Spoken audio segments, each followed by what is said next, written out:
Hello students, welcome to geometry defence academy. तो राष्ट्रीय Indian military college का final result आ गया। आरआईएमसी का एग्जाम जो दिसंबर में हुआ था उसका फाइनल रिजल्ट आ चुका है। तो मैं आपको वो लिस्ट दिखाने वाला हूं कि किन बच्चों ने बाजी मारी। चलिए भाई, चैनल को सब्सक्राइब कर लो, बेल आइकन पे क्लिक कर लो। ऐसा करने से जो बच्चे अगली बार की तैयारी कर रहे हैं, जिनका एग्जाम अब दिसंबर 2023 में है, क्योंकि ये 22 वाले का रिजल्ट आया है, ठीक है, जिनका एग्जाम जिनका एडमिशन होना है जुलाई में, तो उनके लिए चैनल बहुत ज़रूरी है, क्योंकि यहाँ से जनरल सारी तैयारी होती है। मैं बात करता हूँ सीधा, ज़्यादा नहीं वो करते हुए लिस्ट पे आता हूँ मैं सीधा।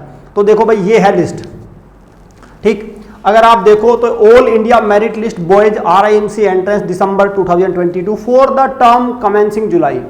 भाई देखो, ये रहा है रोल नंबर 2 केवल्य जोशी पहले स्थान पे रहेंगे उत्तराखंड से, 370 नंबर, 370.25 नंबर। दूसरे नंबर पे रहे हैं आपका मूलिन फंगाल, इन्होंने 369। और तीसरे नंबर पे आपके रहे हैं गिरीश कुमार बिहार से 350। 3 बच्चे टॉपर। बाकी तो मैं कहूँ कि सारे ही बच्चे टॉपर हैं, ये सारे ही बच्चे टॉपर हैं, क्योंकि भाई आरआईएमसी का पेपर निकालना आसान नहीं है। उत्तर प्रदेश में कट ऑफ 325, 320, वेस्ट बंगाल में 326, 343 महाराष्ट्र में, और ये हरियाणा में अगर मैं बात करूँ तो रिजर्व लिस्ट में चले गए। ये कुछ रिजर्व लिस्ट भी आप देख सकते हैं यहाँ से। तो पूरी लिस्ट को ध्यान से देख लो, ये रिजर्व लिस्ट भी है और सेलेक्ट लिस्ट भी है। तो यहाँ से अगर मैं देखूँ तो टोटल 33 टोटल स्टूडेंट्स इन्होंने करे हैं रिजर्व लिस्ट को मिला के, क्योंकि उस टाइम में वैकेंसी कम थी, अब हुई है 36 वैकेंसी। पहले वैकेंसी कम थी, अब 36 हो चुकी है। अगर मैं इसको देखूं तो और भी लिस्ट है मेरे पास। अगर देखें यहाँ से अगर मैं बात करूं तो देखिए, ये हो गई भैया आपकी एक लिस्ट हो गई। चलिए दूसरी लिस्ट पे चलते हैं।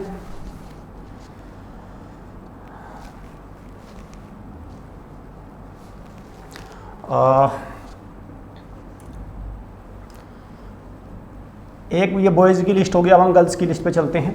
ऑल इंडिया मेरिट लिस्ट, ये लिस्ट है, ये हमारे गर्ल्स की लिस्ट है, ठीक है। गर्ल्स में अगर मैं देखूं तो ये जम्मू कश्मीर से बच्ची टॉप पे रही है, अमतुल करीम 341 सेलेक्टेड।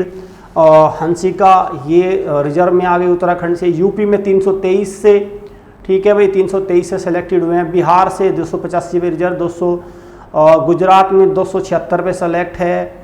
और ये 5 भाई तुम्हारा मणिपुर से है भाई आपका 261 पे सेलेक्ट। और ये बाकी रिजर्व लिस्ट में 5, आई थिंक 5 बच्चे इसमें लेने थे टोटल, तो इन्होंने 1, 2, 3, 4 और 5, 4 से 5 बच्चे यहाँ पे लिए हैं, क्योंकि इस बार इन्होंने वैकेंसी क्लियर कर दी है, तब वैकेंसी भी क्लियर नहीं थी। तो मैं कहूँगा कंग्रेचुलेशन भाई जिन बच्चों ने आखिरी में आखिरकार उनका सिलेक्शन हो गया भाई। आरआईएमसी का पेपर है, आसान नहीं है। अब जो बच्चे नेक्स्ट ईयर के लिए तैयारी कर रहे हैं, मतलब नेक्स्ट सेशन के लिए तैयारी कर रहे हैं, जिन बच्चों का एग्ज़ाम है कब, अब आने वाला है दिसंबर 2023 में, उनके लिए यहाँ पे बड़ी ही मैं कहूँगा काम की बात मैं लेके आया हूँ। वो काम की बात क्या है, ये है जरा भाई, काम की बात है ये। हमारा पहला, मैं कहूँगा भारत का पहला ऑनलाइन बैच प्रहार, जो आपके आरआईएमसी का जो एग्ज़ाम का लेवल चेंज हुआ है ना, उसको मैच करेगा।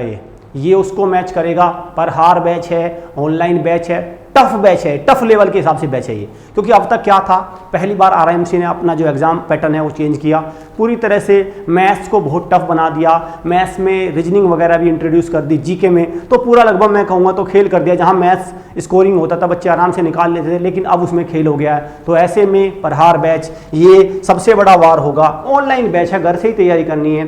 5 महीने का एक कोर्स रहेगा। इसमें यहाँ से मैं बता दूँ, इसके बारे में सारी डिटेल आप ले सकते हैं इस नंबर से। ये आपके सामने क्या है भाई, नंबर है जो मैं आपको दिखा रहा हूँ। यहाँ से मैं लिख देता हूँ नंबर कौन सा है,